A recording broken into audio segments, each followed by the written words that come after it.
प्रस्तावना। इसमें संदेह नहीं कि गोस्वामी तुलसीदास जी एक महान संत, भक्त और कवि थे। इनकी प्रसिद्ध पुस्तक रामचरितमानस भारतीय साहित्य की एक उत्तम रचना मानी जाती है। मानस की अमिट छाप भारत के विद्वानों से लेकर जनसाधारण तक के मानस पटल पर अंकित है।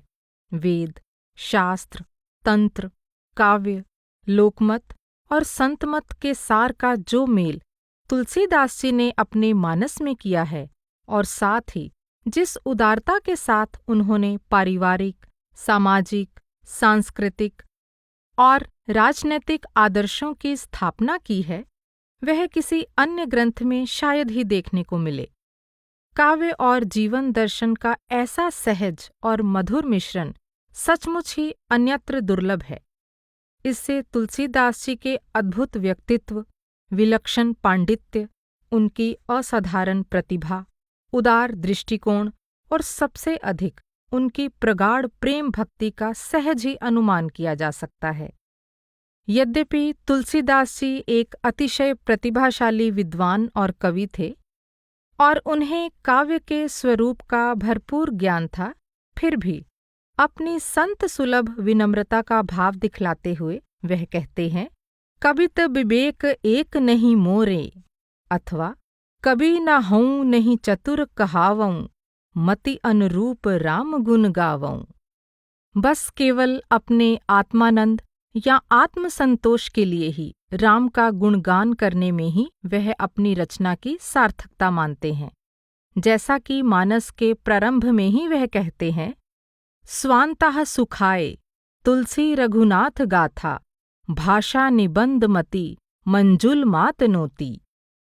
यह तुलसी अपने आत्म सुख के लिए रघुनाथ की कथा को अत्यंत सुंदर भाषा की रचना में प्रस्तुत करता है।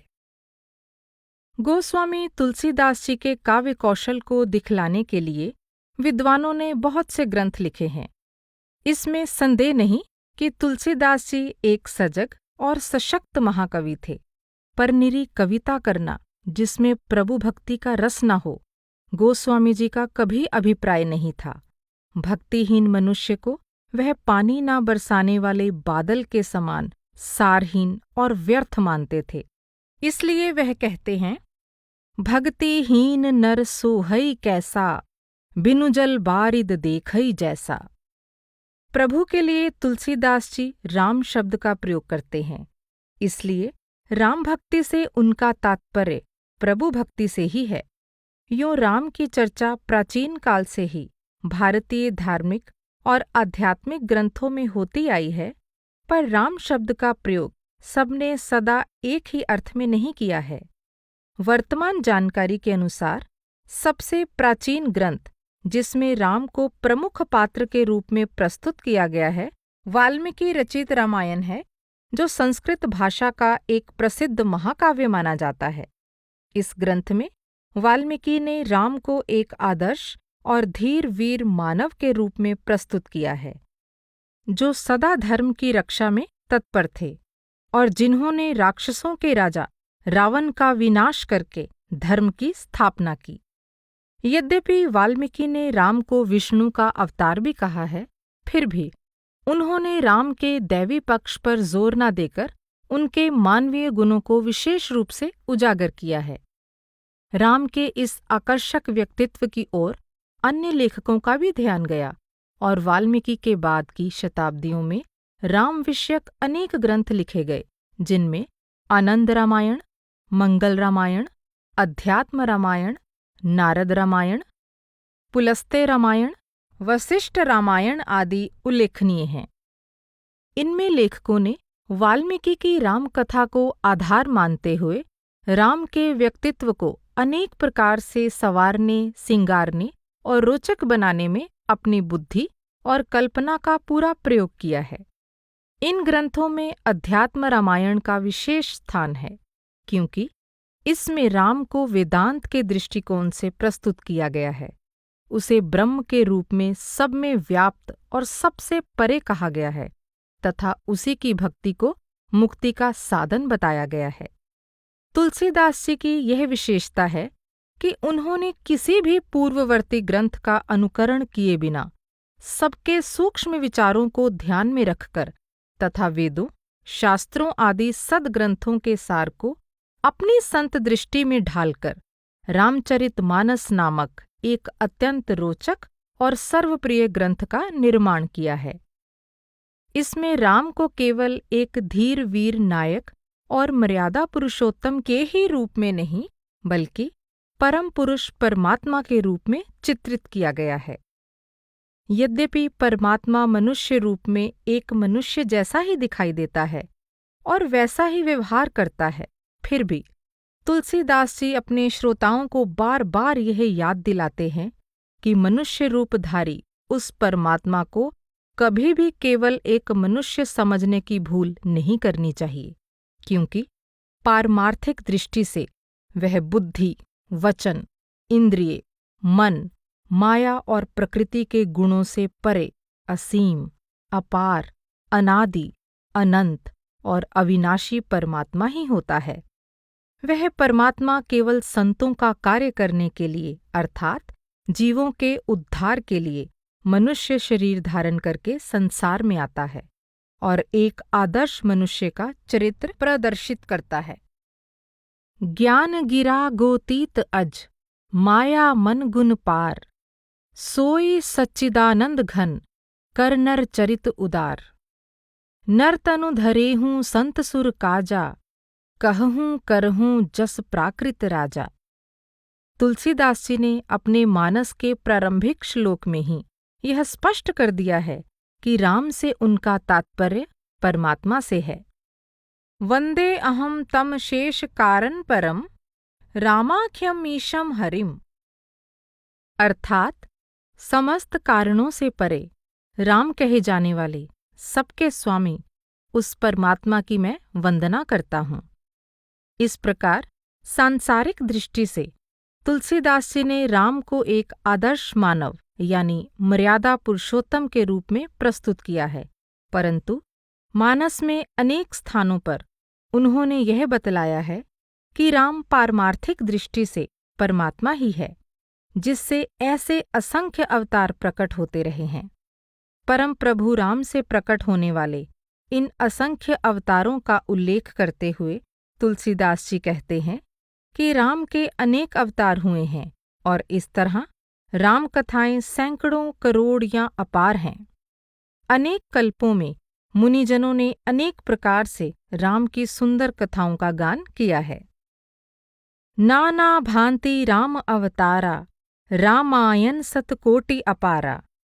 कल्प भेद हरि चरित सुहाए, भांति अनेक मुनि सनह गाए। राम अनंत अनंत गुण, अमित कथा विस्तार। सुनि आचरजु न मानिहि, जिन्हीं के बिमल विचार। भक्त तुलसी की दृष्टि से राम के निराकार या साकार रूप से भी अधिक महत्व राम के चरित्र अर्थात उनके अद्भुत कार्यों का है, जिन्हें वह अपने भक्तों के कल्याण के लिए करते हैं। तुलसीदास जी ने अपने रामचरितमानस में राम के इसी चरित्र या उनकी शक्ति की आश्चर्यमयी लीला का विशेष रूप से गुणगान किया है। प्रभु की इस शक्ति को तुलसीदास जी ने नाम या राम नाम की संज्ञा दी है, जिसके द्वारा वह विश्व की सृष्टि और संभाल करता है, अपने भक्तों के संपर्क में आता है और उन्हें मुक्ति प्रदान करता है। नाम की महानता को बताते हुए तुलसीदास जी स्पष्ट रूप से कहते हैं कि नाम ब्रह्म के सगुण और निर्गुण दोनों रूपों से बड़ा है। तुलसीदास जी के अनुसार स्वयं राम यानी दशरथ पुत्र भी नाम की महिमा का गुणगान नहीं कर सकते। अगुण सगुण दुई ब्रह्म स्वरूपा, अकथ अगाध अनादि अनूपा। मोरे मतबड़ नाम दुहूँ ते, किए जेहीं जुग निज बस निज बूते। कहेऊँ नाम बड़ ब्रह्म राम ते, कहूँ कहाँ लगी नाम बड़ाई। राम न सकहीं नाम गुण गाई। गोस्वामी जी के इन्हीं कथनों को ध्यान में रखकर हाथरस के प्रसिद्ध परम संत तुलसी साहिब जी कहते हैं, ब्रह्म राम से नाम बढ़ रामायण के बाक, सोई नाम संतन कहा तुलसी सूरत ताक। इसे और भी स्पष्ट करते हुए तुलसी साहिब कहते हैं, राम न सके नाम गुण गाई, संतन को दर्शाना री। ब्रह्म राम से नाम निनारा, रामायण बाखाना री। 14 भवन काल केरि बंधन, पद चौथे पर माना री। कोई सज्जन सतगुर से पावे, हिय दृग दृष्टि दिखाना री। नामी यानी परमात्मा अपने को नाम के ही रूप में व्यक्त करता है।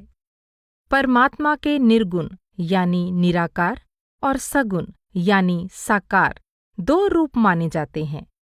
नाम परमात्मा के इन दोनों रूपों का सार है। परमात्मा का निर्गुण रूप और उसका सगुण यानी मनुष्य रूप दोनों ही वास्तव में नाम से अभिन्न हैं।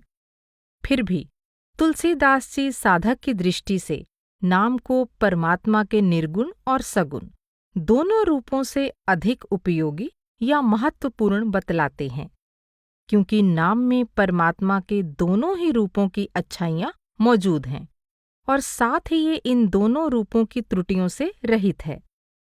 परमात्मा अपने निर्गुण रूप में अविनाशी है, पर यह अगम और अगोचर अर्थात हमारी पहुंच से बाहर है, जबकि अपने सगुण रूप में यह सुगम और इंद्रिय गोचर अर्थात हमारी पहुंच के अंदर है, पर मनुष्य चोला धारण किए होने के कारण यह नश्वर है। नाम की विशेषता यह है कि नाम परमात्मा के निर्गुण रूप के समान अविनाशी होते हुए भी उसके सगुण रूप के समान हमारी पहुंच के अंदर है, क्योंकि बाहरी अर्थात वर्णात्मक नाम को बोला और सुना जा सकता है और आंतरिक अर्थात धुनात्मक नाम को आंतरिक प्रकाश और आंतरिक शब्द के रूप में अपने अंदर देखा और सुना जा सकता है।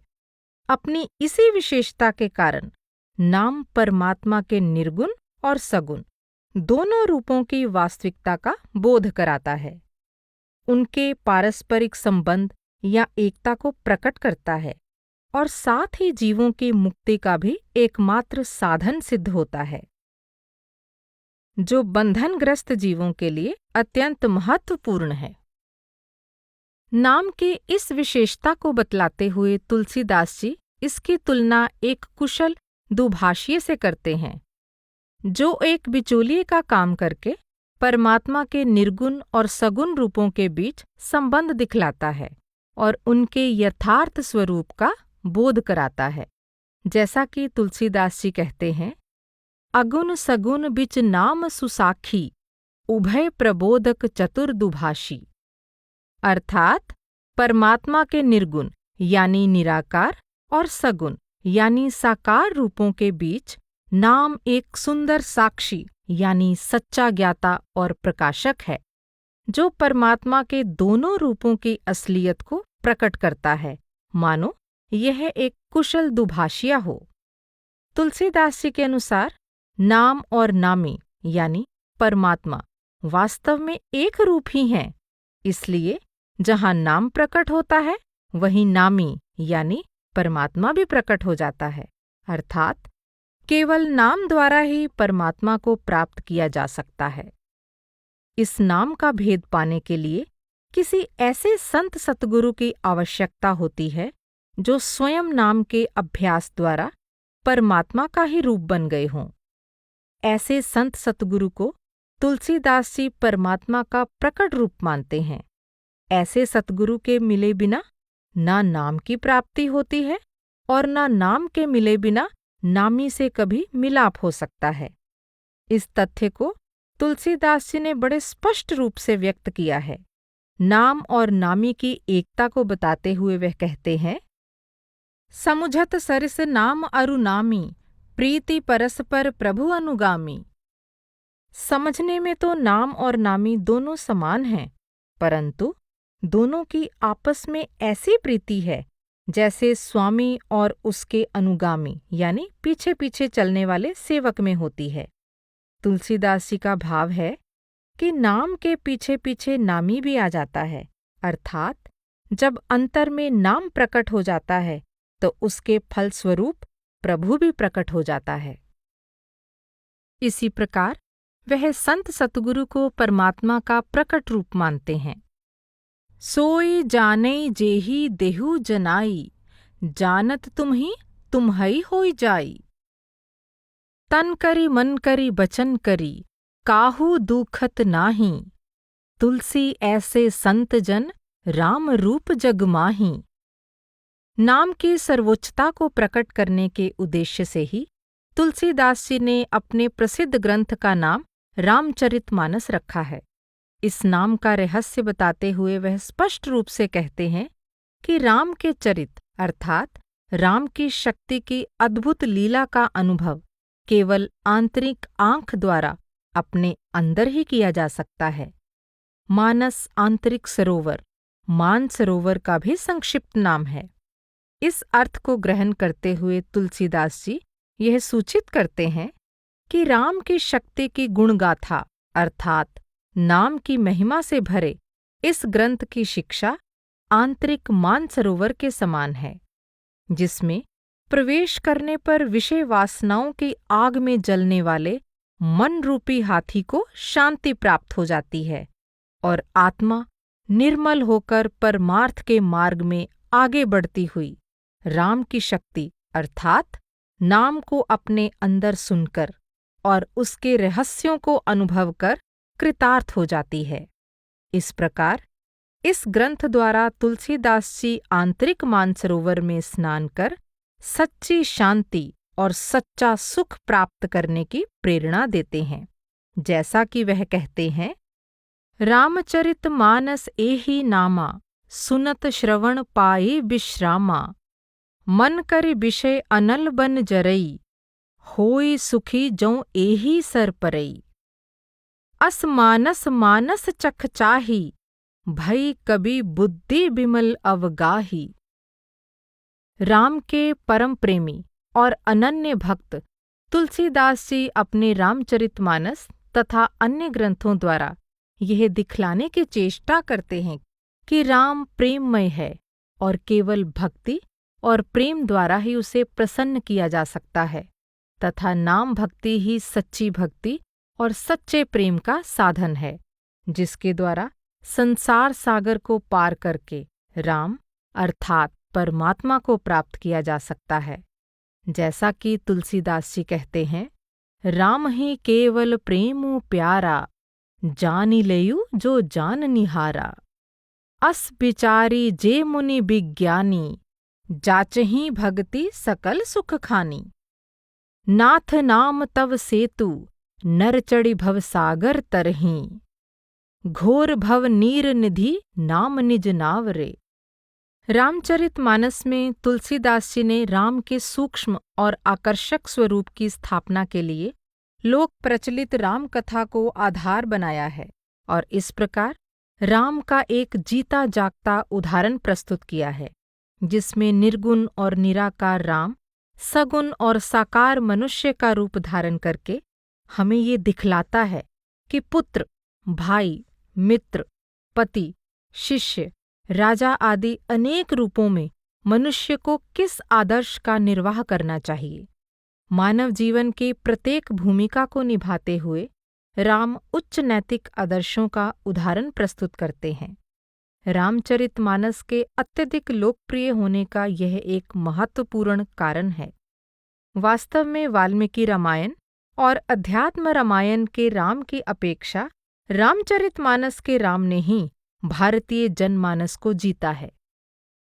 इस बात पर जोर देते हुए कि रामचरितमानस एक लोकप्रिय ग्रंथ है, इस ग्रंथ के अंग्रेजी अनुवादक F.S. ग्राउस अपने अनुवाद की भूमिका में कहते हैं, यह ग्रंथ झोंपड़ी से लेकर महल तक सभी के हाथों में पाया जाता है और हिंदू समाज के छोटे बड़े, अमीर गरीब, बच्चे बूढ़े सभी वर्गों में इसे समान भाव से पढ़ा, सुना और पसंद किया जाता है।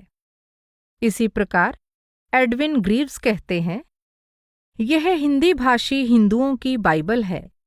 हिंदी भाषा में अपने विचारों को व्यक्त करने की अपनी क्षमता को अपनी विनम्रता और भक्ति भावना में ढालकर गोस्वामी जी ने एक ऐसे ग्रंथ को प्रस्तुत किया है जिसकी बराबरी कोई भी अन्य लेखक नहीं कर सका है। गोस्वामी तुलसीदास जी ने इसे अपने काव्य कौशल का प्रदर्शन करने या विद्वानों का मनोविनोद करने के लिए नहीं लिखा, बल्कि सर्वसाधारण जन के लिए लिखा और उनसे यश प्राप्त किया। इंग्लैंड का कोई भी कवि जनसाधारण के बीच कभी इतनी लोकप्रियता नहीं प्राप्त कर सका जितनी तुलसीदास जी ने अपने देश के लोगों के बीच प्राप्त की। तुलसीदास जी का उद्देश्य केवल कथा कहना नहीं था। यह ठीक है कि कथा कुशलता उनमें प्रचुर मात्रा में थी और राम कथा का जितना सुंदर, सजीव और लोकप्रिय वर्णन तुलसीदास जी ने किया है, उतना शायद किसी दूसरे ने नहीं किया। पर तुलसीदास जी का मुख्य उद्देश्य था वेद, शास्त्र आदि सद्ग्रंथों के सार को ग्रहण करते हुए संत मत के मूल सिद्धांतों को समझाना, विशेषकर नाम भक्ति की महिमा स्थापित करना।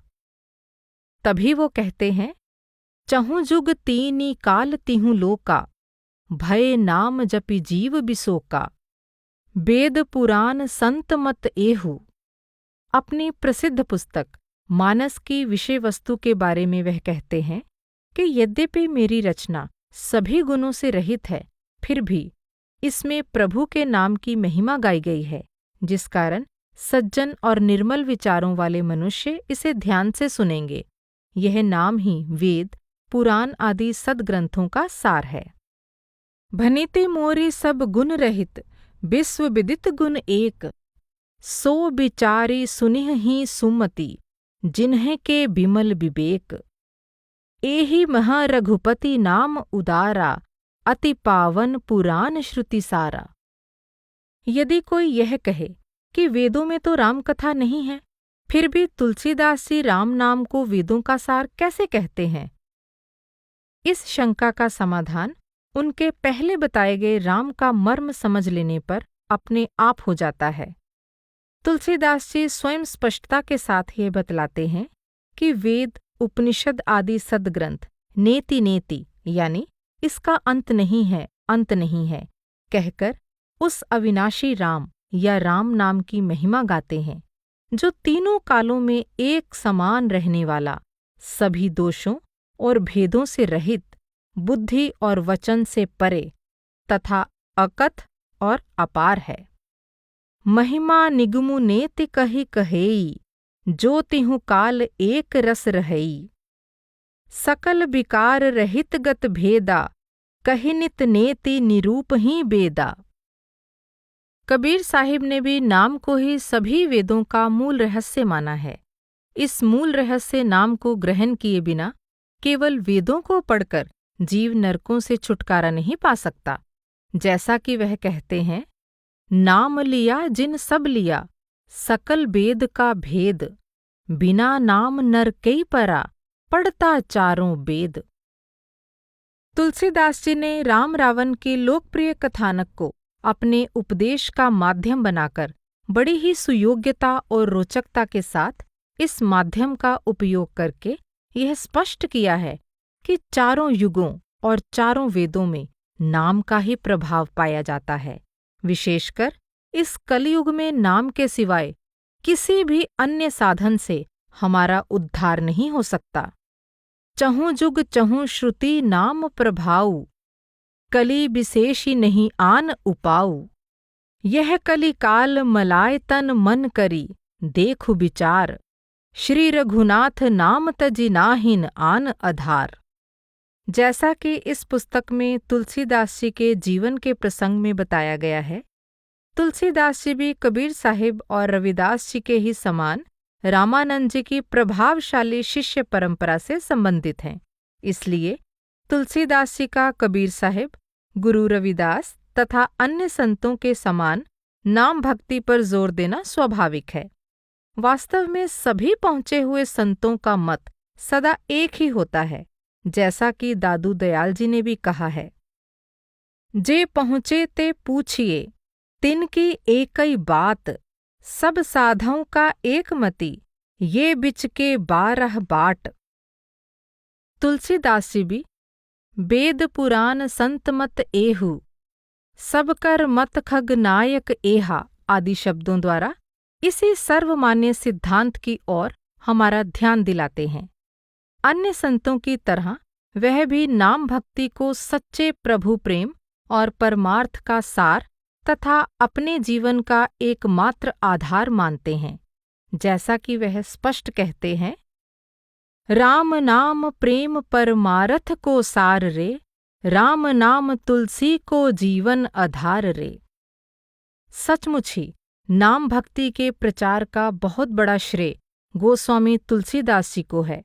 वेणी जी ने ठीक ही कहा है, वेद मत सोधी सोधी, सोधी कई पुराण सबई, संत ओ संतन के भेद को बतावतो, कपटे कुराही कुल कली के कुचाली जीव, कौन राम नामहूँ की चर्चा चलावतो। वेणी कवि कहे, मानो मानो हो प्रतीति यह, पाहन हिये में कौन प्रेम उपजावतो, भारी भव सागर उतारतो कवन पार, जो पै ये रामायण तुलसी ना गावतो। अंत में तुलसीदास जी के उपदेश को संक्षेप में हम इस तरह व्यक्त कर सकते हैं, नाम भक्ति ही तुलसीदास जी की शिक्षा का मूल है। केवल नाम भक्ति द्वारा ही परमात्मा की प्राप्ति होती है। यह मानव जीवन ही परमात्मा की प्राप्ति का दुर्लभ अवसर है। जिस मनुष्य पर परमात्मा की कृपा होती है, उस मनुष्य को परमात्मा किसी संत सतगुरु से मिला देता है। केवल संत सतगुरु के द्वारा ही मनुष्य नाम का भेद प्राप्त करता है तथा सतगुरु के सत्संग और नाम भक्ति के द्वारा वह काम, क्रोध आदि सभी मानस रोगों से छुटकारा पाकर परमात्मा को प्राप्त कर लेता है। इस नाम भक्ति में किसी भी बाहरी दिखावे या कर्म कांड की आवश्यकता नहीं होती।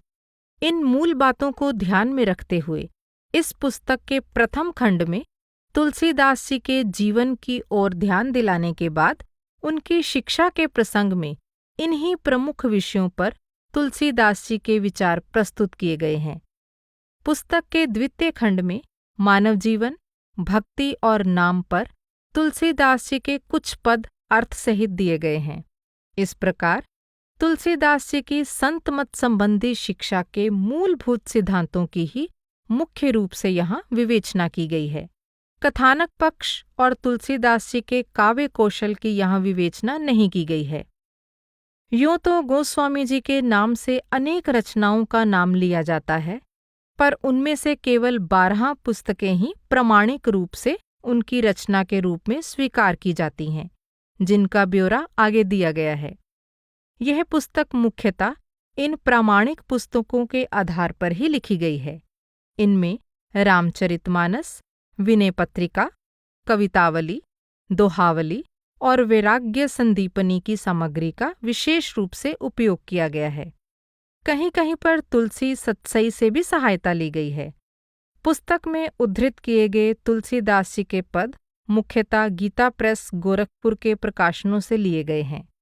पुस्तक को सरल बनाने के लिए विनय पत्रिका और कवितावली के तथा जहाँ-तहाँ दोहावली के भी कठिन पदों के सरलार्थ दे दिए गए हैं। आशा है यह पुस्तक गोस्वामी तुलसीदास जी के मूल उपदेश को समझने में सहायक सिद्ध होगी। काशीनाथ उपाध्याय, पंचानन उपाध्याय, मई 1981, पटना, बिहार।